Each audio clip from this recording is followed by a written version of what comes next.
Oke, kedengeran suaranya? Cek sound.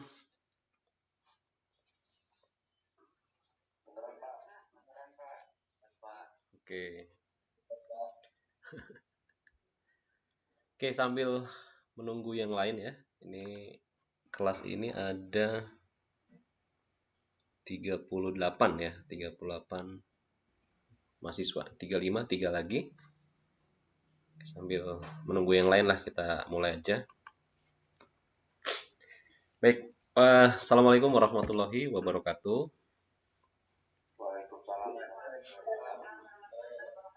Oke, selamat siang. Salam sejahtera buat kita semua. Alhamdulillah, pertama-tama mari sama-sama kita panjatkan puji syukur ya. Karena hari ini pertemuan pertama kita bisa bertemu ya, walaupun masih dalam kondisi online ya, belum tatap muka gitu ya. Tapi sama-sama kita berharap semoga pandemi ini segera berakhir ya, walau pulih kembali kita ke kondisi semula gitu ya. Oke, eh, baik, sebelumnya saya mau memperkenalkan diri ya. Nama saya Barda Hudaya. Jadi untuk 6 bulan ke depan saya akan membimbing lah istilahnya ya, membimbing kalian semua untuk mata kuliah pemrograman visual ya. Nah, jadi kita akan bahas kaitan dengan aturan mainnya dulu ya. Untuk mata kuliah ini, jadi perkuliahan masih dilakukan secara daring gitu ya, secara online. Kemudian bagi mahasiswa yang lulus MBKM ya, Kampus Merdeka ini, jadi mereka ini tidak wajib mengikuti mata kuliah ini ya. Tadi ada satu orang yang sudah lapor ke saya bahwa dia adalah mahasiswa MBKM. Jadi silahkan kalau mau mengikuti silahkan, tapi tidak wajib ya, tidak wajib. Tuh. Kemudian untuk satu semester ini kita bagi ya, kebagi ke dalam dua segmen sebelum UTS dan sesudah dan setelah UTS. Itu materinya secara garis besar sebelum UTS itu kita akan bahas mengenai komponen visual ya. Komponen visual nanti di Blueji bagaimana, di NetBeans itu bagaimana.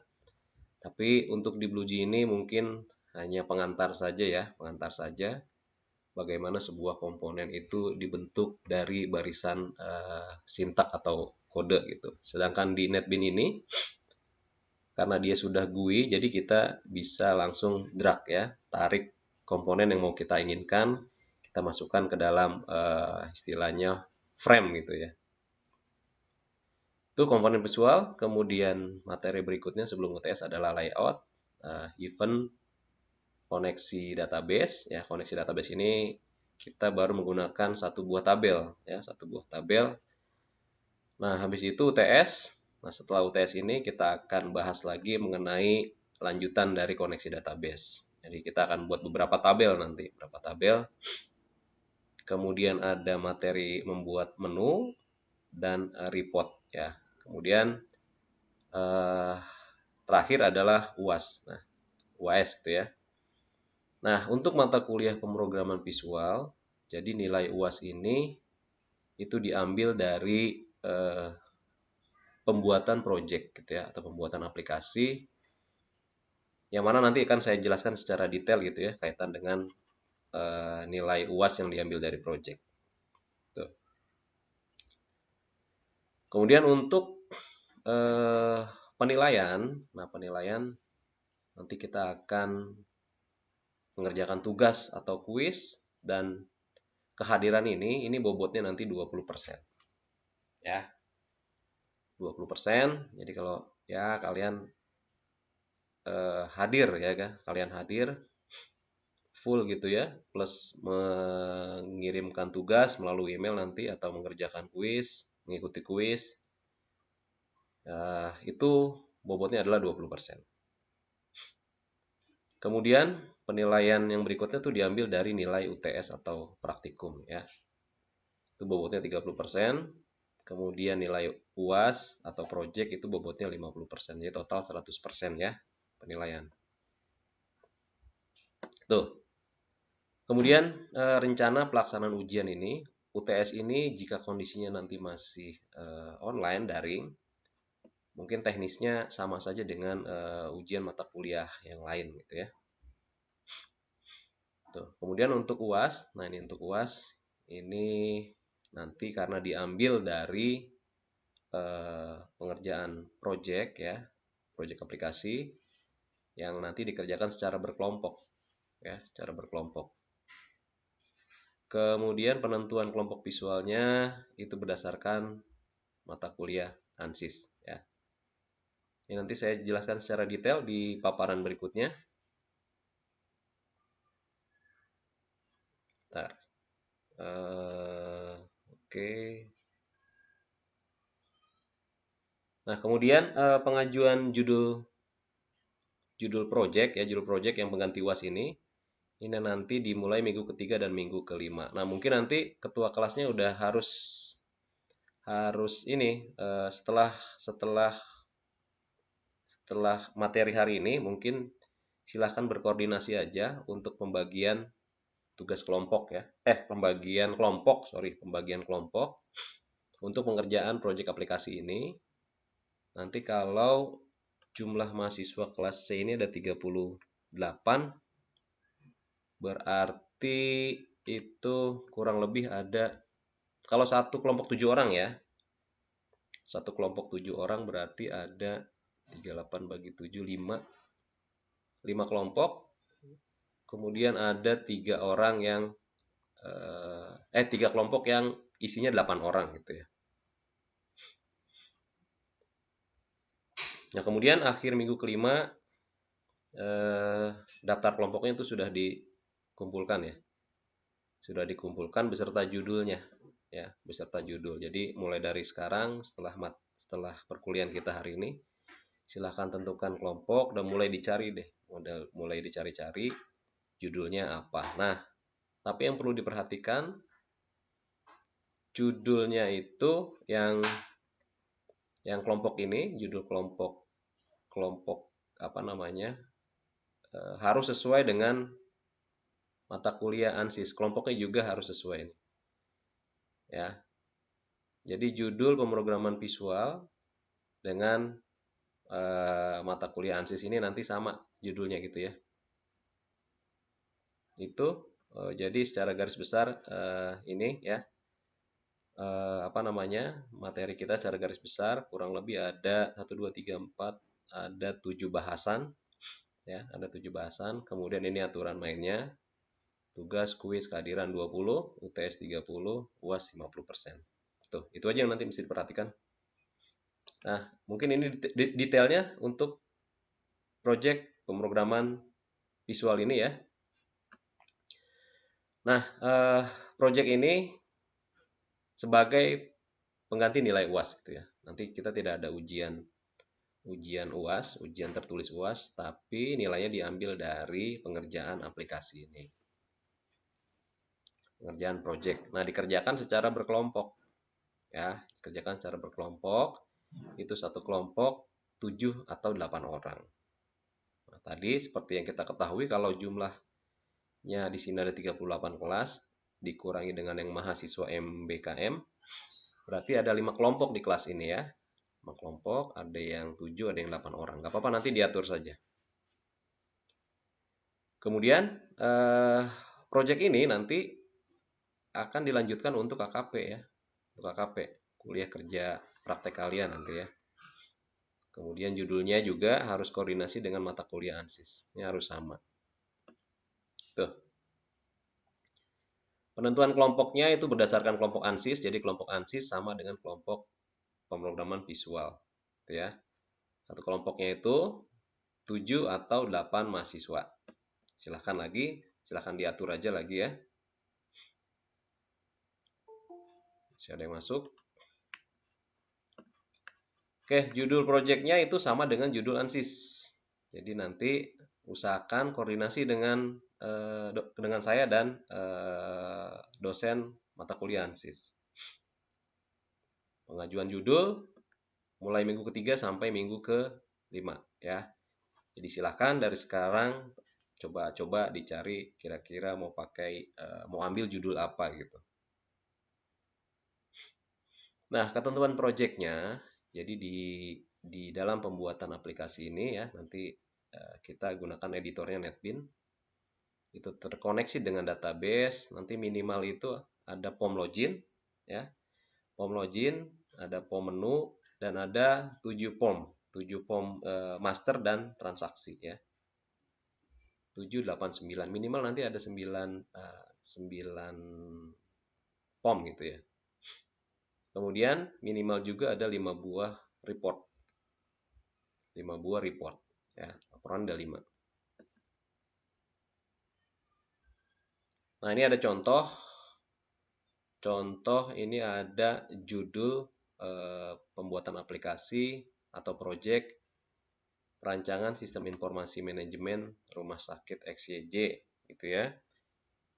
Nah, isinya dia ada login, ada menu, kemudian ada 7 form master dan transaksi. 1, 2, 3 ya, 7 ya. Form pasien. Ini kalau kita ambil dari contoh judul ini berarti nanti ada form pasien, ini form masternya. Ada dokter, ada obat, ada perawat, kemudian transaksinya nanti ada pemeriksaan, ada rawat inap, ada pembayaran. Kemudian kira-kira kalau ada hal-hal yang mau ditambahkan silakan nanti. Kira-kira kurangnya form apa atau tabel apa nanti silakan ditambahkan aja, tapi minimal ini, minimal 7. Kemudian dalam isi project itu juga nanti ada report ya. Report itu minimal 5 buah report. Report pembayaran kah, report rawat inap kah, report pemeriksaan kah, atau uh, report dari form master ini. Silakan nanti diatur aja. Gitu ya. Nah, kemudian untuk penilaian ini jadi project yang sudah selesai kalian kerjakan nanti dipresentasikan atau dibuat demo program ya beserta penjelasannya. Ya, jadi divideokan, kemudian upload ke YouTube ya, kemudian diupload ke YouTube. Terus silakan nanti gunakan channelnya siapa, diatur aja. Kemudian setelah selesai, mahasiswa menyerahkan linknya ya, link YouTube tadi ya, yang isinya demo program itu kepada saya gitu ya, sebagai dosen pengampu untuk diberikan penilaian. Nah, itu dikumpulkan paling lambat di pertemuan terakhir ya, di pertemuan terakhir perkuliahan. Lebih bagus lagi misalkan nanti sebelum pertemuan terakhir sudah kumpul, sudah selesai, itu lebih bagus lagi. Jadi saya agak santai gitu memberikan penilaian. Ataupun juga misalkan masih ada hal-hal yang kurang bisa saya sampaikan di sini karena tidak mepet di pertemuan terakhir. Nah, tadi seperti kita sebutkan di awal bahwa bobot nilai dari UAS ini adalah 50% ya. Besar nih. Itu kira-kira sebagai gambaran dari pengerjaan proyek pemrograman visual ya, yang nanti kita gunakan sebagai pengganti nilai UAS. Itu ya. Itu kira-kira sebagai gambaran untuk mata kuliah pemrograman visual ini gitu. Silakan kalau ada yang mau ditanyakan sebelum kita masuk ke bahasan materi.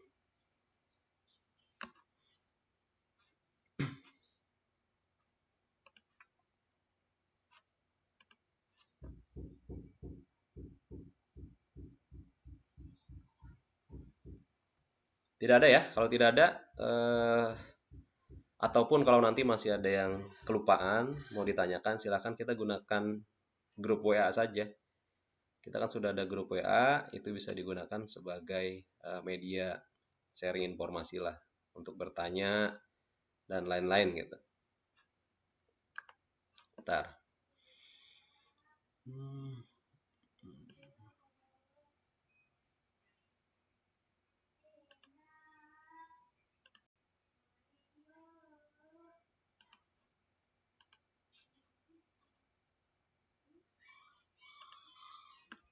Oke, kita lanjut dulu aja ya.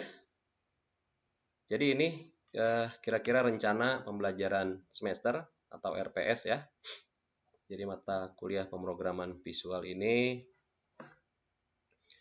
nanti RPS-nya saya share ke kalian. Nih kalian bisa lihat capaian pembelajaran lulusan CPL-nya dan capaian pembelajaran mata kuliahnya CPMK-nya. Itu ada poin-poin yang kalian bisa lihat. Kemudian mata kuliah ini nanti kita bagi menjadi berapa? 16 minggu. 16 minggu gitu ya. Kemudian di masing-masing pertemuan itu atau di minggu itu kita sudah bagi per materi-materi apa saja yang sudah disusun secara sistematis mulai dari pengenalan komponen visual ya. Baik itu nanti dari BlueG ataupun dari NetBeans. Tapi seperti saya bilang bahwa di BlueG ini sebagai pengantar saja gitu ya. Sampai dengan nanti di minggu terakhir itu adalah di minggu terakhir kita pembahasan kaitan dengan project system ya, aplikasi di Java visual ini. Itu kaitan dengan rencana pembelajaran semester gitu ya. Nah, ini saya stop dulu, saya akan masuk ke materinya.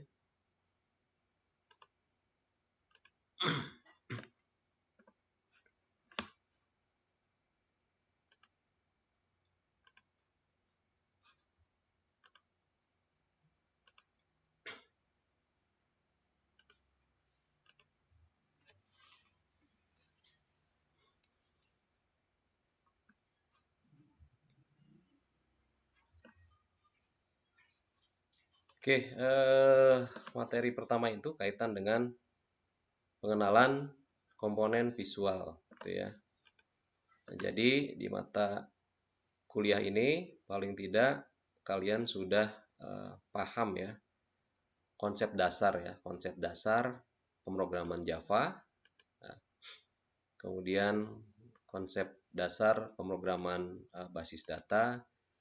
Kalian pernah di semester 3 pernah belajar database pakai apa ya? Di semester 3 itu kalian databasenya pakai SQLite ya.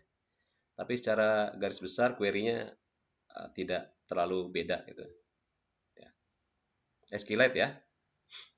Oke. Kemudian kalian juga nanti paling tidak sudah paham konsep dasar pemrograman orientasi objek, JDK dan NetBeans. Ya, NetBeans nanti silakan diinstal NetBeans-nya, versi terbaru boleh, versi yang di bawahnya juga boleh, sesuaikan dengan kapasitas laptopnya ya. Kalau RAM-nya tidak besar ya install versi yang di bawahnya yang terbaru gitu ya.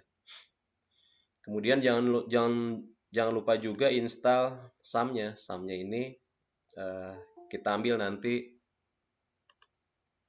database-nya ya, karena itu udah satu paket. Di situ ada MySQL, silakan diinstal exam-nya. Karena database-nya kita pakai MySQL. Gitu. Ya, itu konsep dasarnya. Harus sudah paham ya minimal sedikit. Kalau lupa lagi ya silakan dibuka-buka lagi aja ya catatan-catatan kuliah kemarin gitu. Nah, di Java itu menyediakan komponen-komponen untuk membuat program dengan GUI ya, Graphical User Interface gitu ya.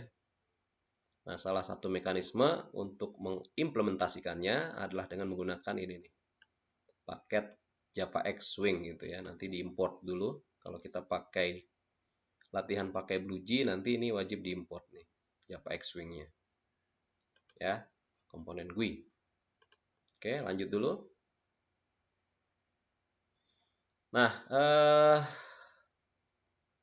berikutnya adalah istilah ataupun komponen-komponen yang nanti akan sering kita temui nih ketika kita mulai belajar pemrograman visual ya.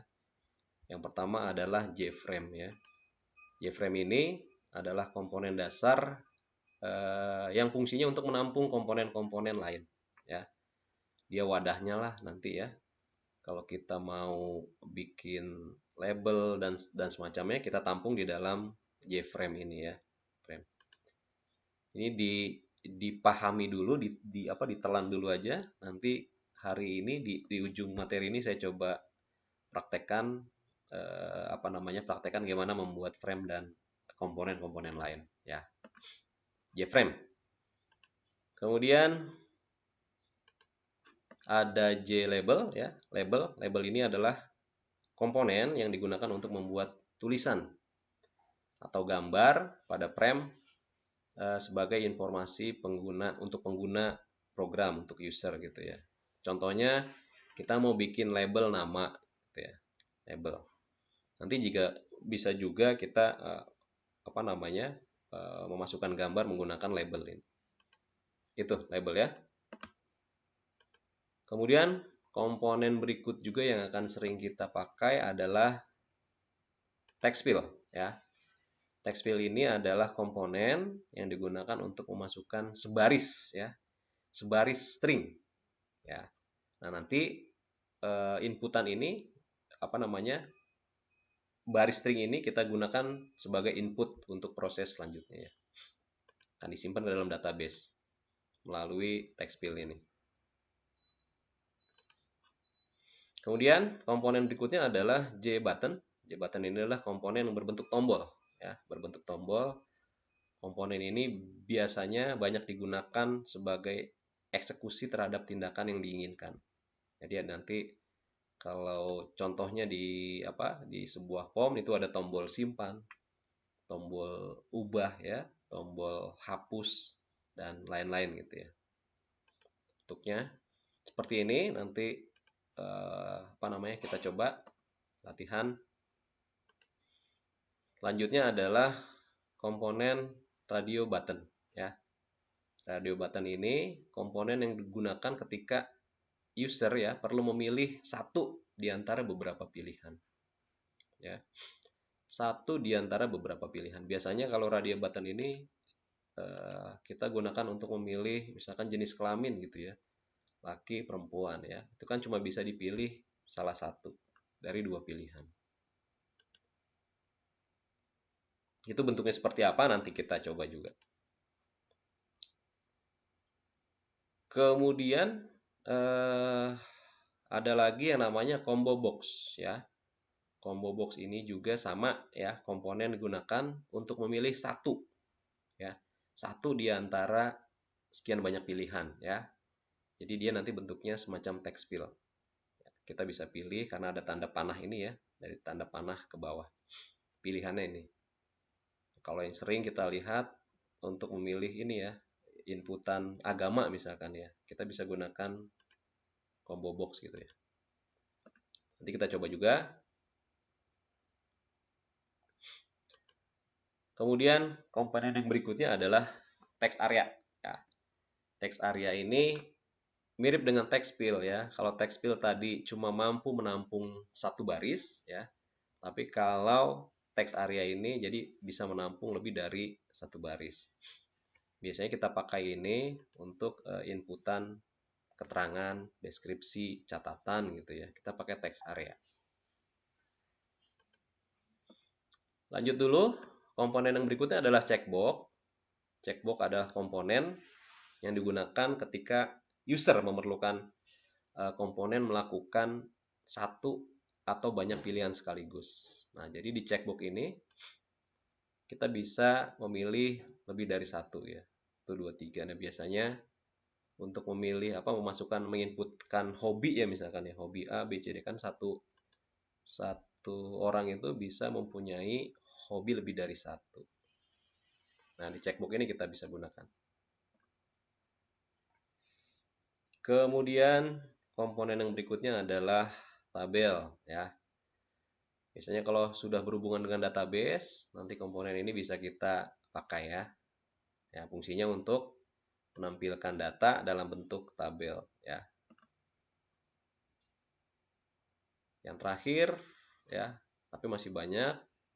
Kalau di bahasan ini kita sampai pada komponen scroll pen ya. Scroll pen adalah komponen yang kita gunakan untuk menggerakkan objek ke atas ke bawah. Ini ya scroll pen. biar objek dapat terlihat di layar. Tuh ya. Tuh, kira-kira itu komponen-komponen yang nanti akan sering kita temui, bisa dimasuk, kita temui di mata kuliah pemrograman visual ya, khususnya ini, khususnya yang menggunakan NetBeans nanti. Itu baik, saya coba buka aplikasi NetBeans-nya. Nanti kita coba apa sih tadi komponen-komponen ini ya. Kita akan coba membuatnya. Ini saya stop dulu. Saya pindah ke NetBeans.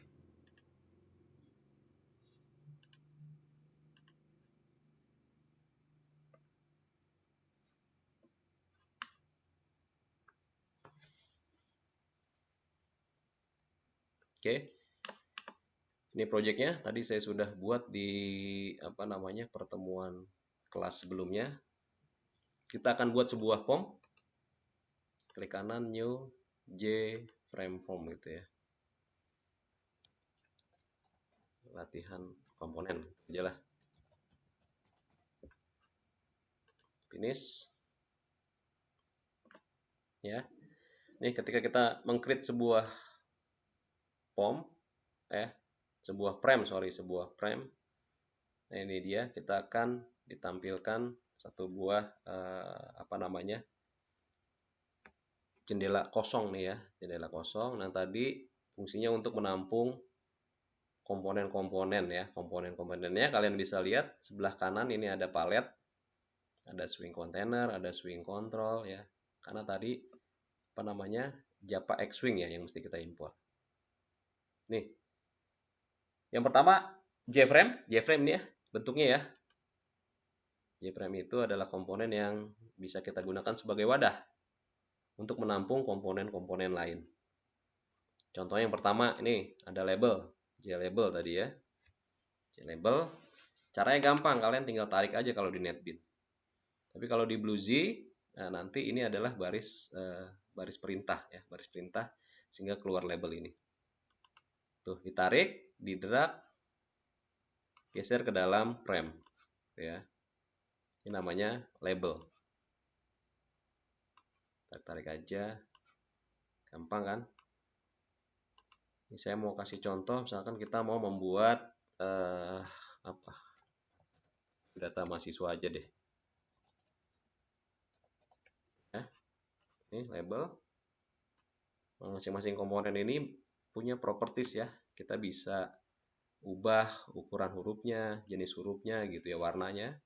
Caranya klik kanan, kemudian pilih properties. Atau diaktifkan komponennya, kita bisa lihat di sebelah kanan. Ini ada jendela properties. Tinggal pilih aja kalau mau ubah hurufnya, berarti pilih font, pilih titik 3 sebelah kanan, diklik ya. Size-nya kita ubah jadi 18 misalkan ya. Kemudian font style-nya kita pilih bold, font type-nya silakan diatur. Ini banyak pilihan. Arial, kalau sudah kita klik OK. Ya. Nih. Tuh, ini label ya. Kemudian label yang kedua, kita klik kanan, edit text, kita ganti dengan npm misalnya. Ini aja contoh ya. Label ketiga kita ganti dengan nama mahasiswa. Label keempat itu misalkan jenis kelamin.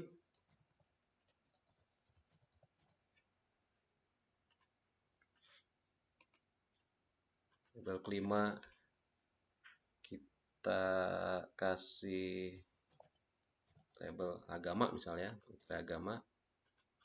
Kalau kurang tarik lagi labelnya. Satu, ini apa? Apa tadi ya? Untuk hobi ya, untuk checkbox hobi misalkan gitu ya.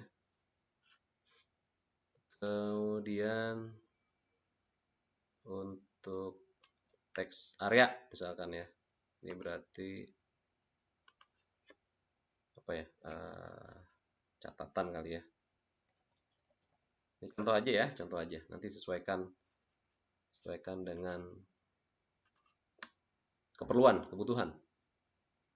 Terus ada lagi yang namanya tadi tombol ya, atau button, C button. Nah ini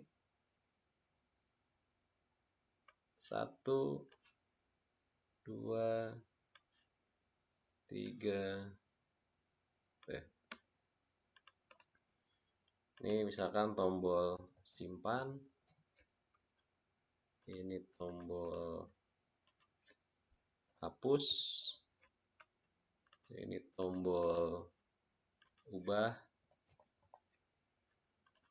yang ini tombol, satu lagi coba tombol keluar misalkan gitu ya, keluar atau exit. Tuh. Sudah ada berapa? 3 label, oh 2 label sama button.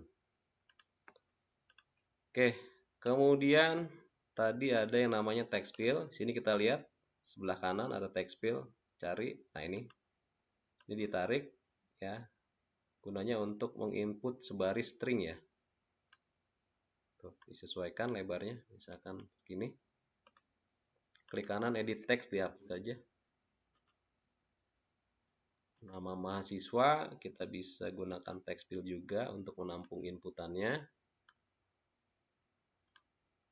Nah, jenis kelamin tadi kita pakai radio button ya. Nih. Radio button 1, 2. Ini kita hapus dulu. Hapus. Diganti dengan apa? Misalnya laki-laki, yang ini perempuan. Tuh ya.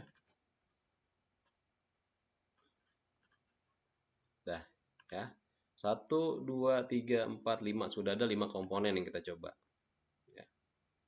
Kemudian untuk agama tadi kita bisa tampung nilainya, inputannya menggunakan combo box ya.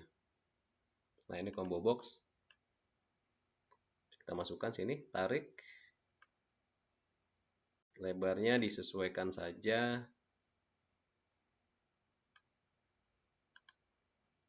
Ya. Nah, kemudian kita atur nih item yang akan kita tampilkan di dalam combo box ini. Caranya klik kanan properties ya. Tuh ya, kemudian pilih model nanti.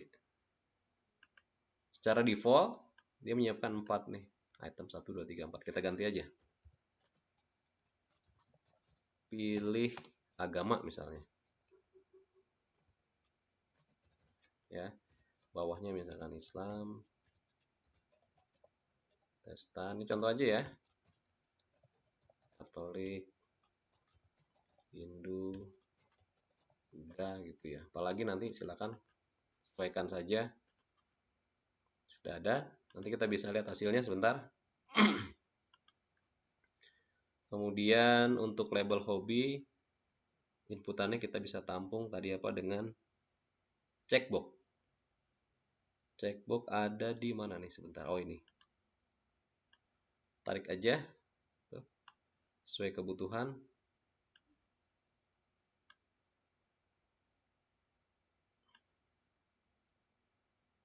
Sini deh misalnya. Tambah lagi. Ini saya geser dulu ke bawah. Atau saya geser kemari deh. Ini ke sini. Ini ke sini. Yang ini di sini. Lebarnya samain.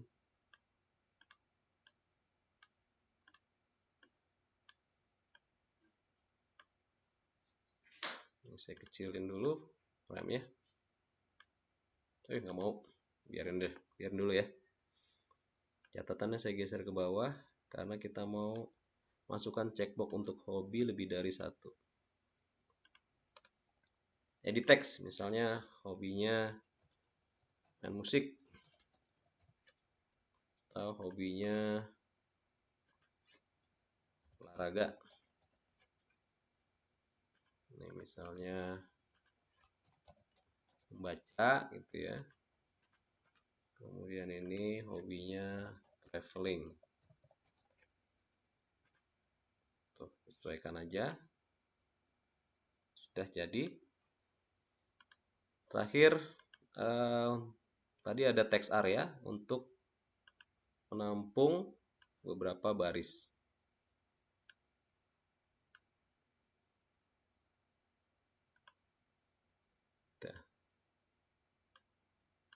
Itu ya. Coba saya kecilin, mau nggak dia? Nggak mau. Biarin, berarti kita ketengahin deh.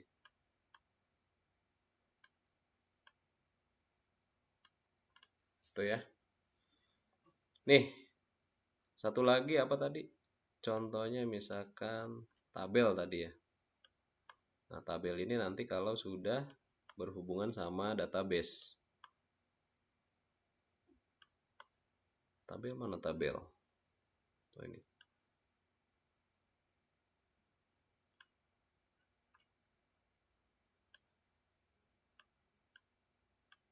Kecilin aja.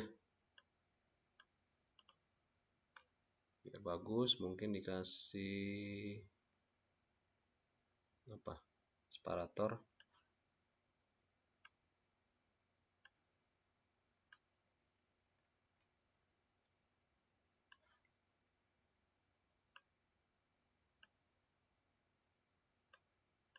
Nah, itu ya. Kalau kita cek, oh nggak kelihatan kok di sini. Sebentar. Kalau di run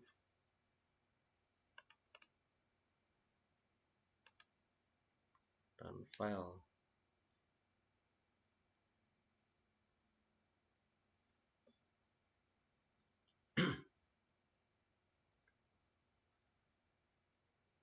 Oh nggak kelihatan juga hasilnya. Ntar, berarti saya close dulu ininya deh. Ininya saya close. Oke, sebentar. Hasilnya kayak gini nih.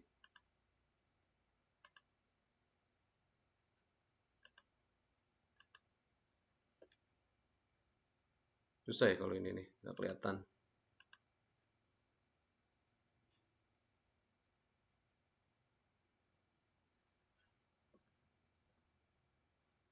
Nah, ini tampilan kayak gini nanti ya.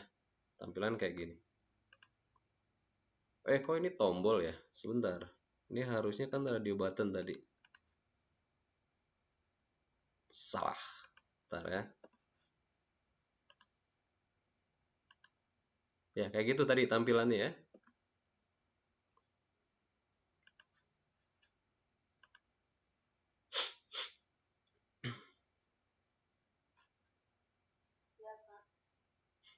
Nah, salah nih. Ini salah. Ini harusnya radio button ya.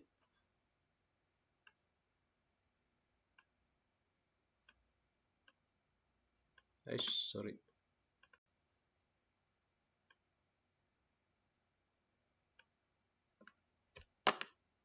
Error mouse-nya. Kita ganti perempuan. Ya. Nah, di sebelah kiri palet ini juga masih banyak komponen-komponen lain. Nanti silahkan dicoba gitu ya. Silahkan dicoba. Nanti mungkin saya akan kasih tugas.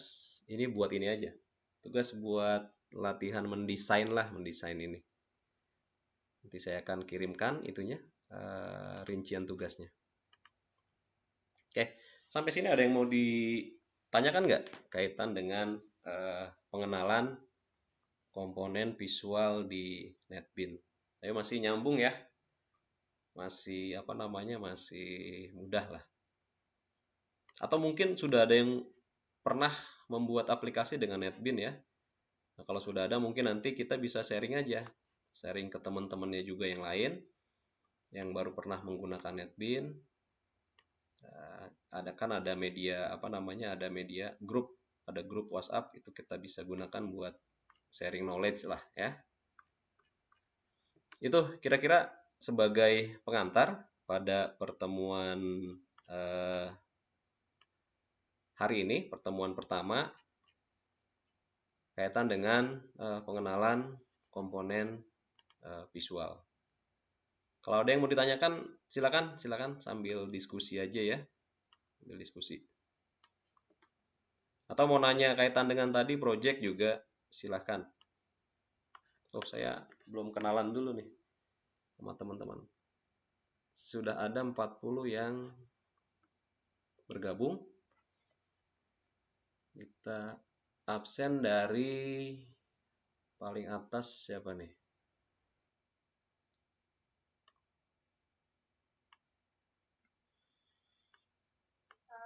Ya.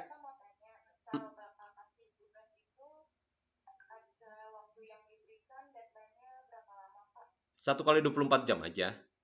Sorry gini, sebelum pertemuan berikut, sebelum pertemuan berikut harus sudah masuk email saya ya. Misalkan kan hari ini saya kasih tugas gitu ya. Nah, itu paling lambat sebelum minggu depan. Ya, lumayan kan? Waktunya lumayan panjang lah. Ya. Oh, enggak. Sebelum pertemuan berikutnya. Ya, sehari sebelum pertemuan berikutnya. Yo, nanti alamat emailnya juga untuk submit tugas saya share juga di grup. Ada lagi yang lain silakan.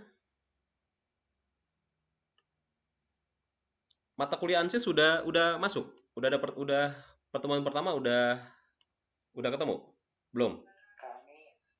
Hari Kamis ya, berarti nanti untuk kelompok disesuaikan saja ya dengan ANSYS kelompok project ini, project aplikasi, sesuaikan.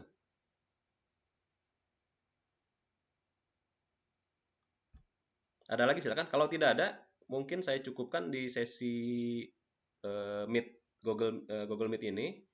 Kita lanjut di WA Group ya. Mungkin ada kalian yang masih ketinggalan mau nanya apa, silahkan di WA Group. Untuk di Google Meet ini mungkin saya cukupkan ya. Saya cukupkan. Terima kasih buat perhatiannya. Terima kasih buat kehadirannya hari ini.